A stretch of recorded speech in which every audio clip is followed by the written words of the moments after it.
Hello बच्चों, आज हम लोग यूनिट एंड मेजरमेंट चैप्टर का एरर एनालिसिस के न्यूमेरिकल्स को लगाएंगे। जैसा मैंने अपने पिछले वीडियो में पढ़ाया था कि किसी भी फिजिकल क्वांटिटी का एडिशन कैसे होता है, सब्सट्रैक्शन कैसे होता है, मल्टीप्लिकेशन कैसे होता है, डिवीजन कैसे होता है, अगर कोई पावर में गिवन होता है डियर स्टूडेंट, उसको कैसे लगाते हैं। तो वहां तक हमने जो भी पिछला वीडियो हमारा ना देखा हो उसको पूरा क्लिक करके हमारे डिस्क्रिप्शन में जाके, मैंने डिस्क्रिप्शन में उसका लिंक दिया है, उस डिस्क्रिप्शन में जाके हमारे पूरे वीडियो को देखें। पूरी वीडियो को देखने के बाद आज हम लोग उसी से रिलेटेड क्लास 11 के मोस्ट इंपॉर्टेंट क्वेश्चन और पिछले ईयर के आए हुए कुछ जेई और नीट के क्वेश्चन का प्रैक्टिस कराया जाएगा। तो आइए, पहला क्वेश्चन जैसे हमारा आ चुका है, तो डियर स्टूडेंट्स हमारा नेक्स्ट क्वेश्चन, पहला क्वेश्चन आ चुका है इस वीडियो का। The potential difference across the end of a potential has been measured to be 100 plus minus 5 volt and current 10 plus minus 0.2 ampere. What will be percentage error in resistance? Dear students, ये class 10 में होता है, chapter है resistance, topic से related है। कह रहा है कि कोई अगर पोटेंशियल डिफरेंस, कोई वायर के एंड पर पोटेंशियल डिफरेंस दिया है, भी गिवन है डियर स्टूडेंट्स, गिवन है 100 plus minus 5, B is equal to given है 100 plus minus 5 volt, and dear students I ampere current दिया है 10 plus minus 0.2 ampere. What will be percentage error in resistance? ये students हम लोग जानते हैं रेजिस्टेंस क्या होता है, जो करंट के फ्लो में रेजिस्ट करेगा, अवरोध करता है, जो करंट को इजीली फ्लो ना होने दे किसी वायर में, वह रेजिस्टेंस होता है। तो रेजिस्टेंस का यूनिट होता है ओम।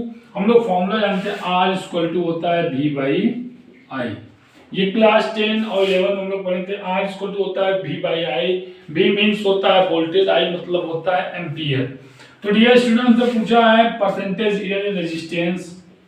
आइए समझते हैं पहले विद्यार्थियों, ये वोल्टेज का मतलब क्या है। जो दिया है V equal to 100 plus minus 5 volt. ये 100 प्लस माइनस 5 वोल्ट, जैसा मैंने अपने पिछले वीडियो में बताया था, कभी भी जो एक्यूरेसी होती है वो एक्यूरेसी फ्लक्चुएट करती रहती है। दैट इज उसकी वैल्यू जब हम कोई ऑब्जर्वेशन वैल्यू या ट्रू वैल्यू में एक्सपेरिमेंट करेंगे तो एक्सपेरिमेंट से वैल्यू की वैल्यू बढ़ भी सकती है और वैल्यू घट भी सकती है। इसका मतलब जो वोल्टेज मेजर किया जा रहा है वो 100 प्लस 5 अथवा 100 माइनस 5 हो सकता है। अर्थात जो मेजर हम कर रहे हैं वायर में वोल्टेज, उसका वोल्टेज 105 से लेके 95 के बीच तक भी हो सकता है। दैट इज यहाँ पे V गिवन है, यहाँ पे V इक्वल टू मैं लिख सकता हूँ V equal to 100 volt and delta V equal to 5 volt. ये डियर स्टूडेंट इसका कांसेप्ट हुआ। और वही सेम कांसेप्ट करंट में भी है। कोई जैसे मान लीजिए स्टार्टर ये है, अगर वो स्टार्टर 10 प्लस माइनस 0.2 एम्पियर का है, दैट इज जो स्टार्टर कभी 10.2 एम्पियर करंट लेगा, कभी 10.1 एम्पियर करंट लेगा, कभी 10 एम्पियर करंट लेगा, कभी 9.8 तक करंट ले सकता है। तो ये वैल्यू फ्लक्चुएट करेगी। इसी प्रकार I इक्वल टू लिख सकते हैं 10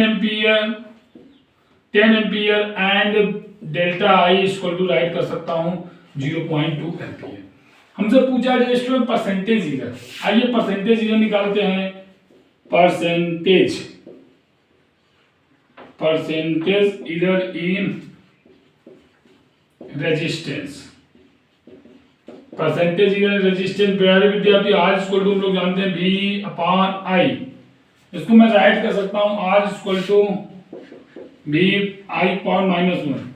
परसेंटेज एरर के निकालने के लिए हमने अपना मल्टीप्लिकेशन वाला कांसेप्ट लिखवाया, बताया था कि delta P by P into 100 होता है। तो ऐसे डियर स्टूडेंट्स इसको हम लोग करेंगे delta R by R into 100। इसको लिख सकता हूँ delta V by V into 100 plus 1 delta I by I into 100।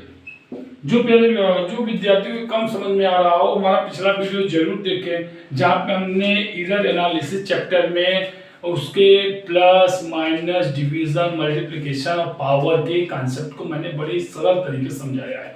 और उस वीडियो अगर आप देख लेते तो मैं 100% कह सकता हूँ कि तब आपको 100 100% आपको ये क्लियर क्वेश्चन समझ में आएगा।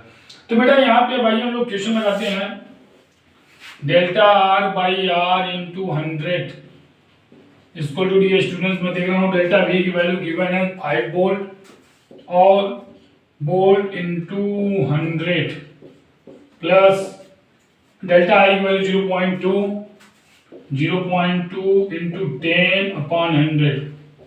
यहाँ जी 100 से 100 कैंसिल हो गया, तो यहाँ से आ जाता है 5% प्लस यहाँ से आ जाता है 2%। तो delta R by R into 100 equal to 7%।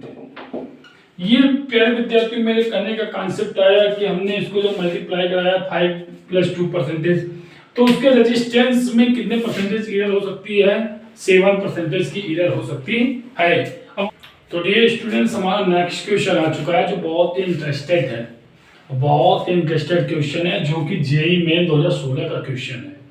और ये जेईई मेन जो भी कोई भी कॉम्पिटिटिव एग्जाम क्यों ना हो, जेईई हो, नीट हो, सारे कॉम्पिटिटिव एग्जाम प्यारे विद्यार्थी हमारे इंटर के सिलेबस से ही पूछते हैं। उस इंटर के सिलेबस में वो ये चेक करना चाहते हैं कि कौन सा बच्चा कितने डीपली स्टडी किया है। जो बच्चा डीपली स्टडी किया होता थोड़ा सा जेईई मेन का क्वेश्चन 11th और 12th के बच्चों के लेवल से थोड़ा सा हाई कर दिया जाता है। जो स्टूडेंट्स डीपली एनालिसिस स्टडी करता है वो JEE Main, JEE Advance, NEET के क्वेश्चन को क्रैक इजीली तरीके से करता है। जैसा कि मैंने क्वेश्चन कल एक पिछले वीडियो में बताया था, उसी तरह ये क्वेश्चन हमें कुछ दिखाई दे रहा है। आइए क्वेश्चन को पढ़ते हैं। A student measure the time period of 100 oscillation of a simple pendulum 4 time. Dear students, एक कोई स्टूडेंट है जो पेंडुलम के 100 ऑसिलेशन को मेजर करता है और वो 4 टाइम मेजर कर रहा है।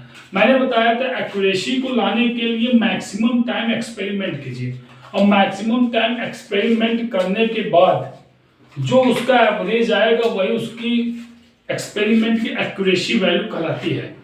तो यहाँ पे उन्होंने 100 ऑसिलेशन, पेंडुलम क्या होता है जैसे घड़ी के नीचे लग पेंडुलम ऐसे से वो 100 टाइम ऑसिलेट किया, तो उसके लिए 4 बार करने में 4 तरीका है। फर्स्ट टाइम उसको टाइम टोटल लगता है 90 second.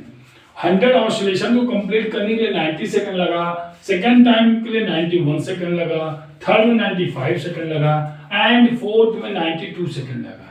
The minimum division in the measuring clock is 1 second. और जो उसका मिनिमम डिवीजन था, मतलब उनके गैपिंग जो आ रहा था वो 1 सेकंड का आया। Then reported mean time should be, तब उसका मीन टाइम क्या होगा डियर स्टूडेंट्स, मतलब उसका एक्यूरेसी क्या होगी, वो कितना समय लेगा। ऐसे क्वेश्चन लगाने के लिए बहुत ही सिंपल तरीके से हम लोग सॉल्व करते हैं। जैसे पहले हम लोग देख रहे हैं कि स्टूडेंट सॉल्यूशन कि पहले 4 डाटा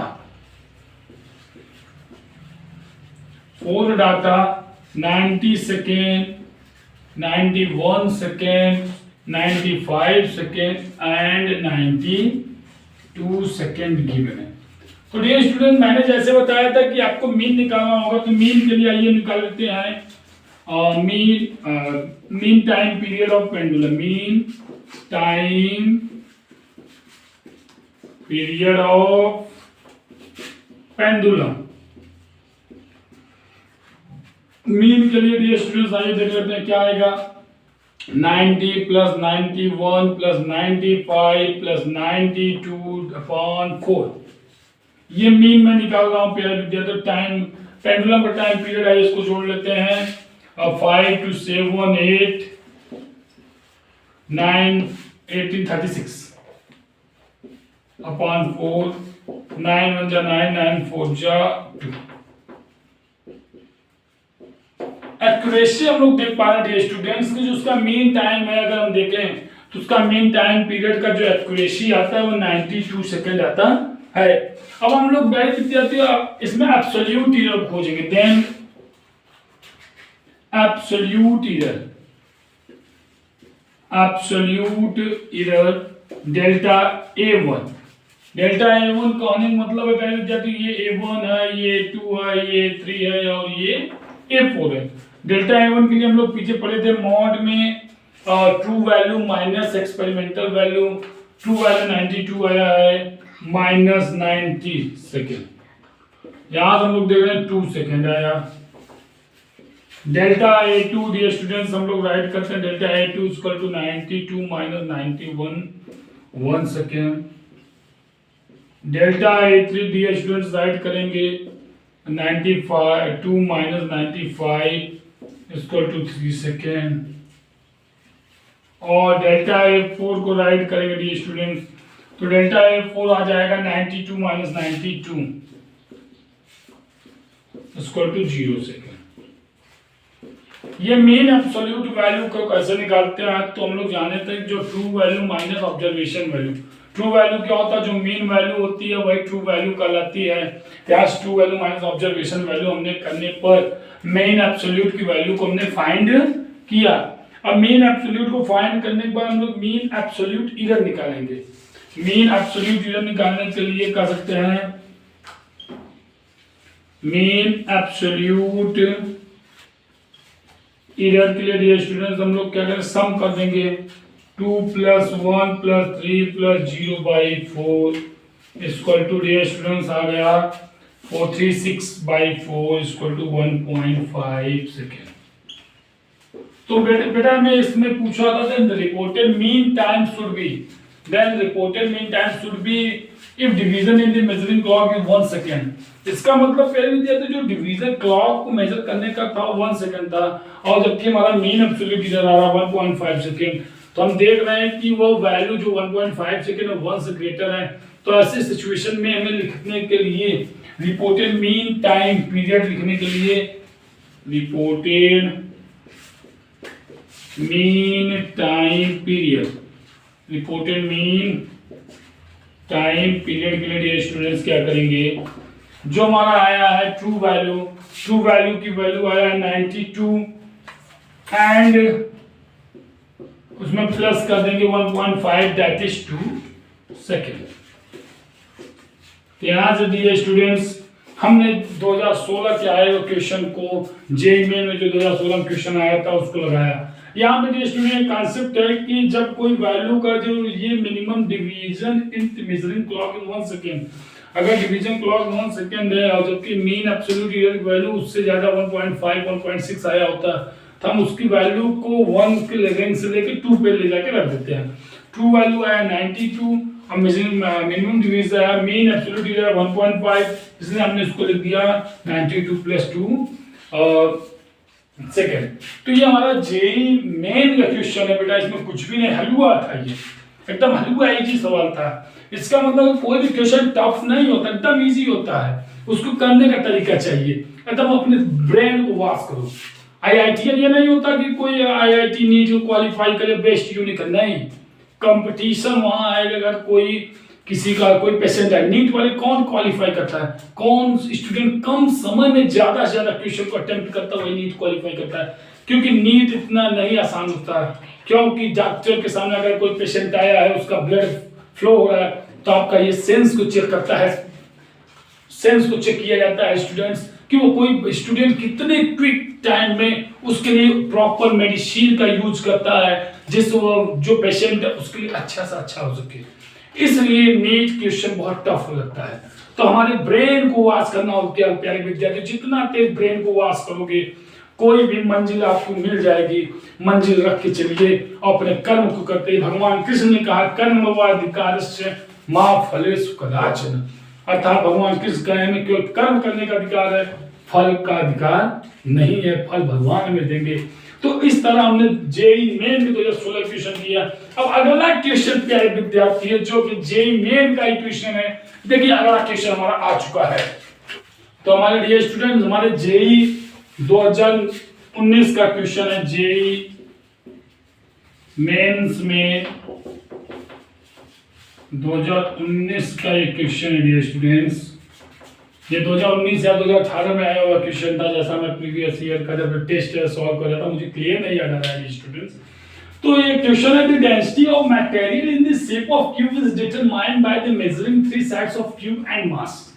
मेरे कहने का मतलब है कि डेंसिटी ऑफ मटेरियल, कोई मटेरियल का जो डेंसिटी है, डेंसिटी क्या होता है, मास पर वॉल्यूम। डेंसिटी इक्वल टू होता है मास पर वॉल्यूम।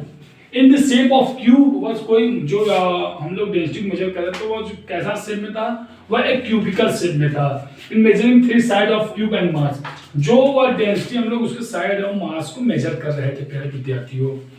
और इफ द रिलेटिव इधर द मास एंड लेंथ था, अगर उसके रिलेटिव इधर था लेंथ में एंड मास में, मास में प्यारे विद्यार्थियों 1.5% की इधर था, मतलब त्रुटि था, और लेंथ में 1%, मैक्सिमम इधर की डेंसिटी इस, तो उसका मैक्सिमम में कितना परसेंटेज इधर होगा। तो प्यारे विद्यार्थी जो मैक्सिमम परसेंटेज पूछा है, सबसे सिंपल सा कांसेप्ट है, कभी भी अगर आपसे कोई पूछे रिलेटिव इधर और मैक्सिमम परसेंटेज इधर, आइए हम लोग इसके कांसेप्ट को समझाते हैं। जैसे हम लोग जानते हैं वी नो दैट ये डेंसिटी बेटा क्या होता है, डेंसिटी इक्वल टू होता है मास अपॉन वॉल्यूम। बट बेटा यहाँ पे वॉल्यूम का कोई कांसेप्ट नहीं आया है, यहाँ हमारा लेंथ का आया है, तो डेंसिटी D इक्वल टू होता है मास पर वॉल्यूम। मैं चाहूं पहले विद्यार्थी D इक्वल टू लिख सकता हूं mass upon L cube. Volume होता है length into width into height, या क्यूब है तो इसके सभी साइड्स सेम है।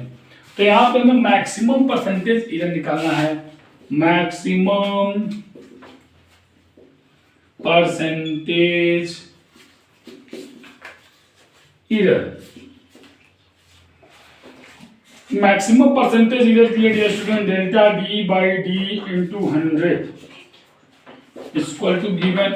अब बेटा इसको मुझे लिखना हो तो मैं लिख सकता हूँ delta M by M into 100 plus, या मैं डी स्टूडेंट्स को ऐसे लिख सकता हूँ M, ये L का है ऊपर जाकर L पॉइंट -3 लिख सकता हूँ। तो यहाँ से मैंने माइनस करके, जैसे मैंने क्यूब वाला पावर समझाया था, -3 है तो ये आगे आएगा, लेकिन जब मैक्सिमम का कांसेप्ट होगा तो प्लस होगा प्यारे विद्यार्थियों। मेरे कहने में आला रे आला, यही कहने का मतलब था प्यारे विद्यार्थियों। अगर मैक्सिमम पूछ दिया तो माइनस हो या कुछ, हमेशा यहाँ के बीच में प्लस आएगा। अगर रिलेटिव पूछता है, फ्रैक्शनल परसेंटेज पूछता है डियर स्टूडेंट्स, तो ये जो माइनस था वो माइनस में आता। जैसे मैक्सिमम परसेंटेज है ये +3 delta L upon L into 100, ये बेटा हमने लिख दिया मैक्सिमम परसेंटेज। अगर ये पूछता फाइंड, हमसे पूछा था फाइंड रिलेटिव एरर और फ्रैक्शनल एरर, तो डियर स्टूडेंट ऐसे क्वेश्चन को लिखते समय हम लोग जो ये पावर आया तो इसको मैं लिखता delta D by D into 100 equal to delta I mass M by M into 100 -3 delta L by L into 100, ऐसा करते हैं। क्योंकि जब मैक्सिमम डायरेक्ट कंसेप्ट आएगा तो मैक्सिमम के लिए हमें प्लस करना होगा, रिलेटिव या उसके लिए माइनस होता है। तो बेटा यहाँ से हम लोग देख लेते हैं डेल्टा M बाई M में कितने परसेंटेज की इधर है, 1.5% की इधर है, 1.5 प्लस 3, और डेल्टा L बाई L में कितने परसेंट, 1। तो यहाँ से हम देख रहे हैं 4.5%। तो डियर स्टूडेंट्स ये जो कि जेईई मेंस का क्वेश्चन है, 2019 में आया हुआ क्वेश्चन है, और इतना इजी क्वेश्चन पूछ देगा तो हमें घबराने की बात नहीं है प्यारे विद्यार्थियों। हमें कोई कैसा भी क्वेश्चन हो, जेईई मेंस का हो या भी हम लोग एडवांस पे करेंगे, नीट का क्वेश्चन जैसे हमने कराया था, जिस टॉपिक को हम पढ़ाएंगे उस टॉपिक के कॉम्पिटिटिव लेवल का प्रिपरेशन आपको कराते हुए चलेंगे, जिससे आपको भविष्य में कोई भी एग्जाम देना हो in future, if you want to prepare NEET or JEE preparation, then you able, that is my goal, ये मेरा गोल है प्यारे विद्यार्थियों कि all the students find a proper and good education, सभी विद्यार्थी एक अच्छा एजुकेशन को फाइंड करें।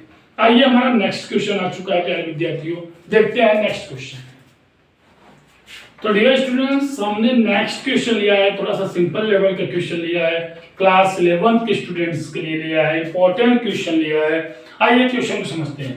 कह रहा है if radius of sphere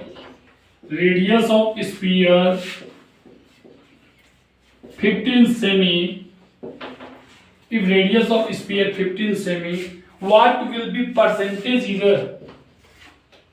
What will be percentage error error in their value। प्यारे विद्यार्थियों, हमने एक सिंपल सा क्वेश्चन उठा लिया क्लास 10 11th के स्टूडेंट्स के लिए जो प्रोफाइल 11th में है। करें एक रेडियस ऑफ स्फीयर 15 सेमी, यदि कोई स्फीयर का रेडियस 15 सेमी गिवन है तो what will be percentage error in their value, उसके वैल्यू में परसेंटेज एरर क्या होगा। तो प्यारे विद्यार्थियों, हम लोग जानते हैं कि आर सॉल्यूशन आइए देखते हैं कैसे करेंगे इसको। बहुत सिंपल, इसको तो चाहे हम लोग ओरली कर सकते हैं, लेकिन इसको हम लोग ट्रिक के माध्यम से करना देख के पूरा एक्सप्लेन में देखेंगे। आर गिवन है बेटा 15 सेमी, आर गिवन है 15 सेमी, और यहाँ पे हमें निकालना होगा डेल्टा आर। क्या निकालना होगा डियर स्टूडेंट्स, हमें डेल्टा आर निकालना होगा। अब डेल्टा आर की वैल्यू कैसे निकालते हैं ये समझाते हैं आपको प्यारे विद्यार्थियों।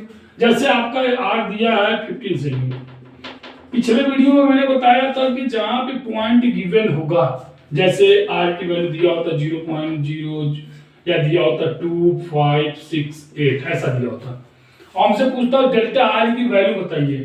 तो डेल्टा आर के लिए पहले विद्यार्थियों लोग क्या होता है 0 पॉइंट नीचे पॉइंट लिखते हैं और नंबर करते हैं 1 2 3 4, तो लास्ट डिजिट के नीचे 1 लिखते हैं, उसके बाद सबके पीछे 0 0 0 0 1।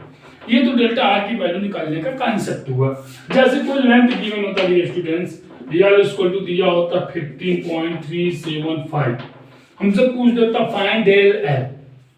डेल एल के लिए, डेल्टा एल के लिए प्यारे विद्यार्थी इस पॉइंट के पहले वाले नंबर का कोई भी इसमें वैल्यू नहीं होता है, तो हम लोग क्या करेंगे, इसको छोड़ के 0 पॉइंट नीचे पॉइंट, अब इधर काउंट कीजिए 1 2 3, तो लास्ट डिजिट के नीचे 1 लिखना है, उसके पहले जितने भी नंबर्स आते हैं उसके राउंड में 0 रखते हैं, 0 0 1। ये तो हुआ हमारा डेल्टा एल निकालने का कांसेप्ट प्यारे विद्यार्थियों। अगर कोई क्वेश्चन ऐसा आ जाए डेल्टा आर इसको जैसा 15 सेमी आया है, तो यहाँ प्यारे विद्यार्थियों डेल्टा आर कैसे निकालेंगे, यहाँ पे हम पॉइंट को देख ही नहीं पा रहे हैं। तो ऐसे सिचुएशन में क्वेश्चन हम लोग मान लेते हैं कि पॉइंट लास्ट डिजिट में जरूर लगा होगा। तो जहां पे पॉइंट न हो वहां पे हमेशा डेल की वैल्यू 0.1 होती है, क्योंकि यहाँ पे पॉइंट नीचे 1 लिख लेंगे। तो यहाँ से पहले विद्यार्थी दे रहे आर इक्वल टू 15 सेमी दिया है, डेल्टा आर इक्वल टू लिख सकता हूँ 0.1 सेमी। ये मेरा कांसेप्ट है। मैं ऐसा उम्मीद करता हूँ प्यारे विद्यार्थियों कि मेरा ये बताया हुआ डेल निकालने का कांसेप्ट आपको समझ में आ चुका है। यदि आपको बताया हुआ मेरा concept del I L del P del Q की वैल्यू कांसेप्ट समझ में आया है, तो प्लीज हमारे चैनल को लाइक शेयर और सब्सक्राइब कर दें, जिससे आपका हमें प्रेम मिलता रहे और हम ज्यादा से ज्यादा वीडियो को बनाएं, आप तक पहुंचाएं, और जिससे हमारी जितनी भी वीडियो आपके लेवल की पहुंचे आप उसको सबसे पहले प्राप्त कर सके। तो आइए देखते हैं। अब वॉल्यूम ऑफ स्फीयर जानते हैं बेटा, वॉल्यूम ऑफ स्फीयर हम लोग फॉर्मूला जानते हैं, V equal to 4/3 pi R cube. Volume of sphere होता है 4/3 पाई आर क्यू होता है स्टूडेंट्स। जहां 4/3 पाई न्यूमेरिकल वैल्यू है, परसेंटेज एरर में पढ़े थे हम लोग, जब भी न्यूमेरिकल वैल्यू आएगा उसका कोई भी कॉन्सेप्ट यहाँ पे एप्लीकेबल नहीं होगा।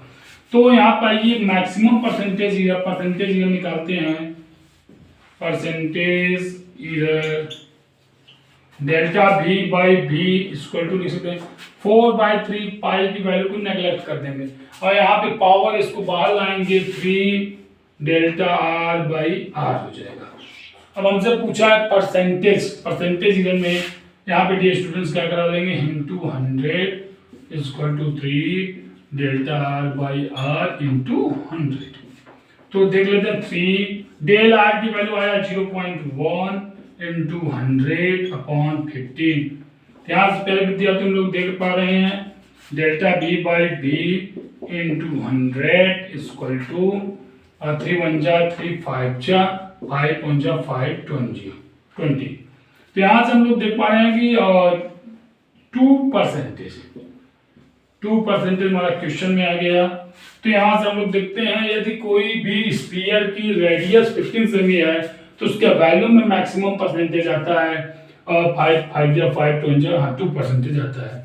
तो प्यारे विद्यार्थी इस तरह हम किसी भी क्वेश्चन को लगा सकते हैं, बहुत इजीली तरीके से हमने परसेंटेज एरर को कांसेप्ट को क्लियर किया। विद्यार्थियों हमने आज के लेक्चर में पढ़ा दिया, कल हमारा नया लेक्चर स्टार्टअप होगा सिग्निफिकेंट फिगर, और आप क्वेश्चन को कवर करते रहिए और सिग्निफिकेंट क्वेश्चन के रिलेटेड क्वेश्चन को आपको कराया जाएगा। तब तक के लिए जय हिंद। जय भारत।